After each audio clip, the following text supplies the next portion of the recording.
Doing magic in the southern hemisphere can be a lot different to doing magic in the northern hemisphere, and there's quite a few reasons for this.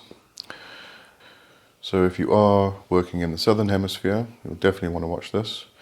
If you're working in the northern hemisphere, still watch it because there's some very interesting information.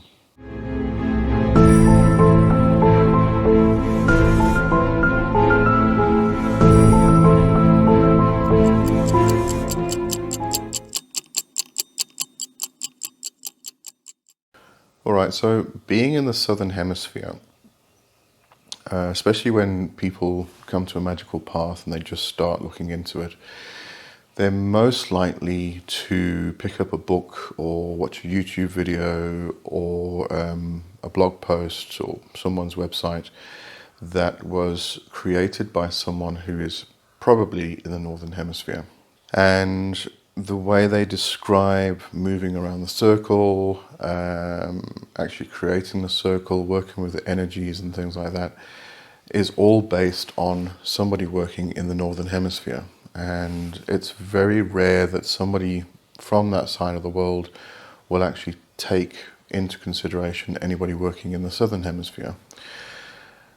And it's probably because all of the systems of Western magic actually were created in the northern hemisphere, and therefore, hardly even crosses their mind. But there are a lot of people who work in the southern hemisphere, and there are quite a few elements that they need to be aware of when doing magic, creating sacred space, casting a circle, and just generally working with the energies, actually. I mean, it comes down to really small things. When we actually moved from the UK, I was 10, 11 years old, and we moved to South Africa.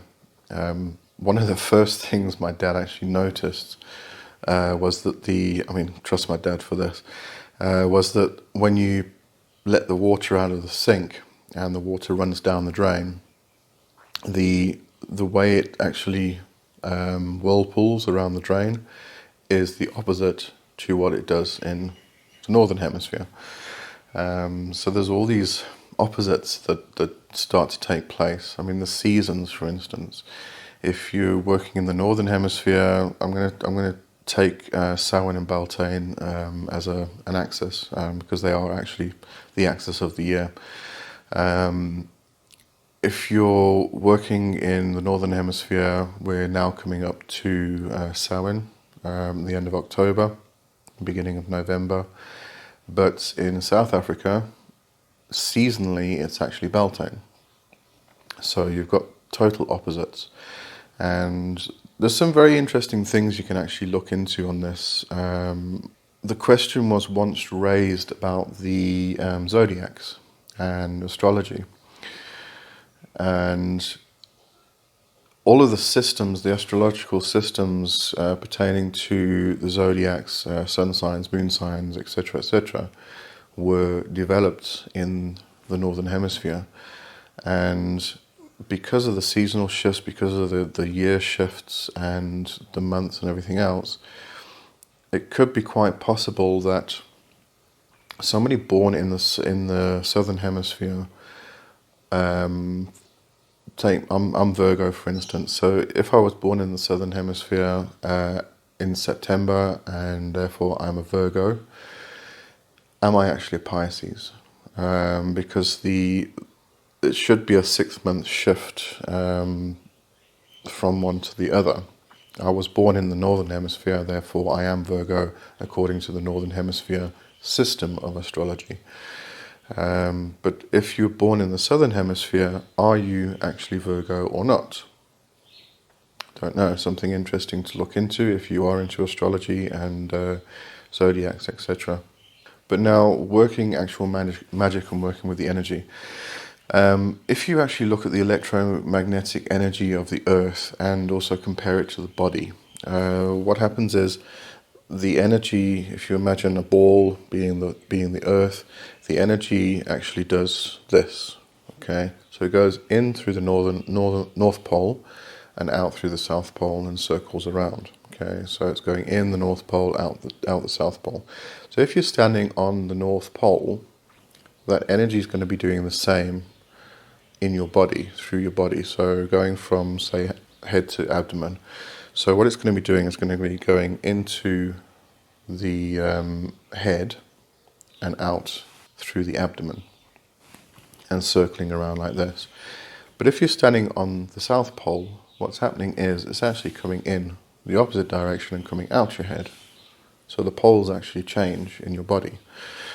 A lot of Qigong practitioners in the Northern Hemisphere will actually face south when doing their practice, because they actually allow the energy to come in a certain fashion, and the front of the body's yin, and all sorts of stuff that actually goes on there. So if you actually were on the equator and you were lying along the equator, the energy would actually be flowing through the sides of your body rather than through the head, out the abdomen, or the opposite way. So even just working with the electromagnetic forces are completely different to if you're in the Northern Hemisphere compared to if you're in the Southern Hemisphere. The path of the sun, for instance, I mean, in books and such that you usually read about casting circles, creating sacred space, they may talk about moving Diashil or Widdershins. And Diashil actually means with the sun, whereas Widdershins means against the sun. So a lot of people will they'll either talk about Diashil and Widdershins, or they will just completely disregard those terms and say move clockwise or move anti-clockwise or counterclockwise. Now, this becomes very difficult for somebody working in the Southern Hemisphere, because if, for instance, you're creating a circle in a Diashil format, and you are therefore working clockwise according to the information in the book, the website, the YouTube video, whatever you're watching.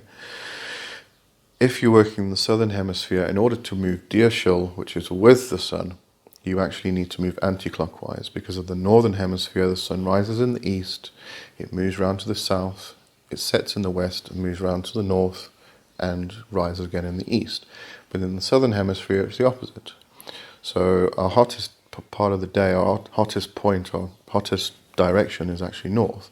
It comes up in the east, moves round to the north. So you're moving anti-clockwise, not clockwise as it mentions in the books. So this becomes very important, because if you are working something that is working with the sun or against the sun, then you need to know which direction you're actually supposed to be moving in.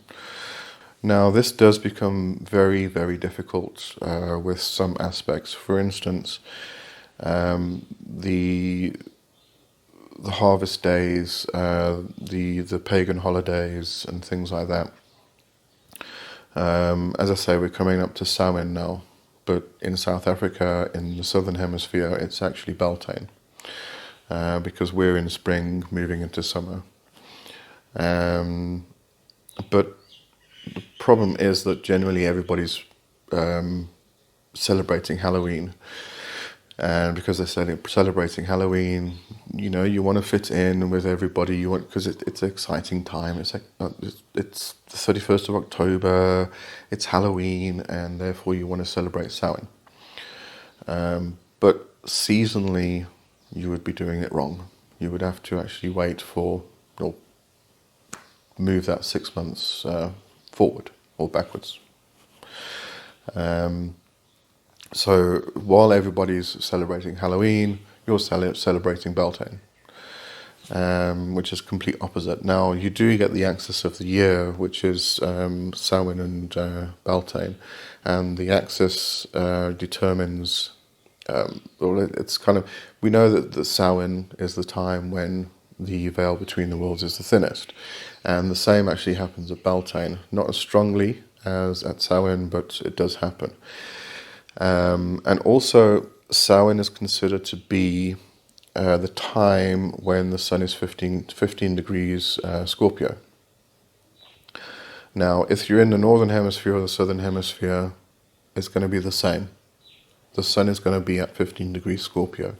So, in actual fact, it is Samhain here, but seasonally, well, it is Samhain here astronomically, according to the stars, but it's not according to the seasons. And so I think you can see where the difficulty actually comes in.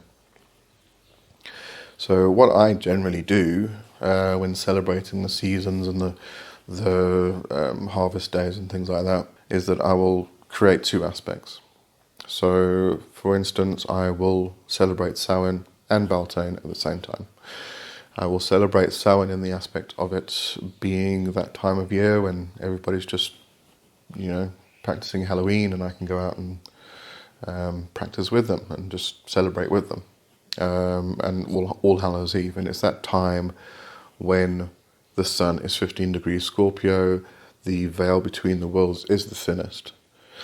But seasonally, I will celebrate Beltane. So on an altar, I may put things that actually celebrate Beltane, as opposed to celebrating Samhain from a festival or from a harvest or a seasonal point of view. So, as I say, it becomes a bit difficult to figure out what to do. So I just go with both. It's the easiest way to do it. Yule, for instance, at Christmas time, I celebrate Christmas. I can celebrate Christmas with my family. But in June, I will celebrate Yule. So I actually have 2 Christmases a year. So, better for us than you guys in the Northern Hemisphere. You only get 1.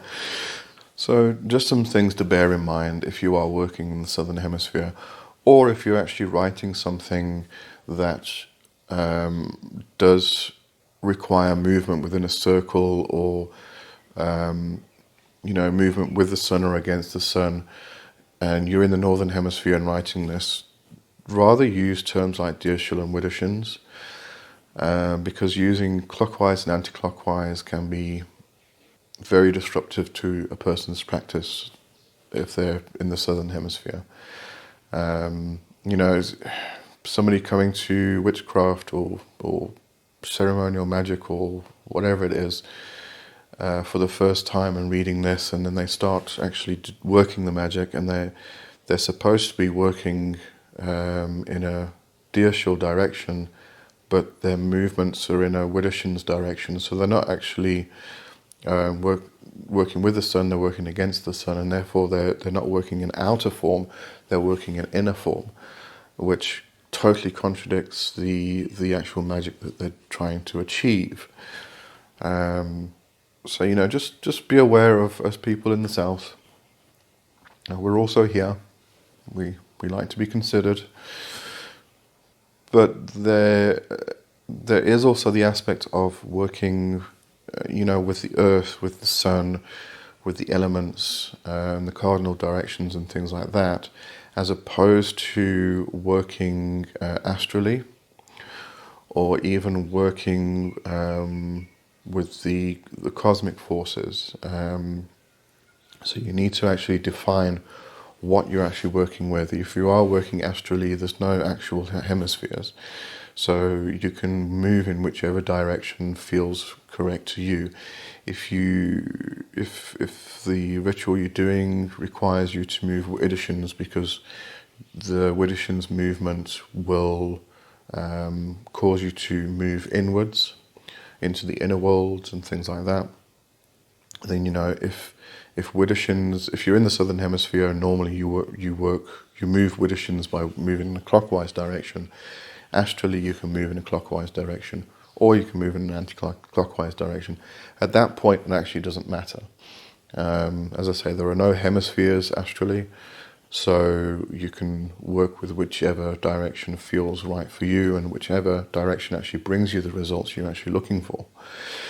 But when you're working physically in a ritual where you are actually creating sacred space to move yourself out of the material into the or in between the worlds actually, then you're going to want to make sure that you're working with or against the sun, depending on what type of ritual you're doing. If you're moving down into the inner worlds, you're going to want to move Widdershins. If you're doing something which is outward, healing for somebody, something like that, you're going to want to move Deershul. So just it's something you need to examine and something you need to be aware of, because when you're reading all the books about moving anti-clockwise or clockwise, you need to know what they're actually talking about. This actually became apparent. I was reading the Gnostic Pentagram Ritual that's in Liber Chaos by Peter Carroll, and he says to move in an anti-clockwise direction. And the reason you're working in an anti-clockwise direction is because it's a banishing ritual. So instead of drawing in, you're pushing out. So that's why he says move in an anti-clockwise direction. But when you're in the southern hemisphere, if you start moving in an anti-clockwise direction, you're doing the opposite to what the effect of the ritual actually is supposed to be. So, got to remember these things. And that's all I wanted to speak about today.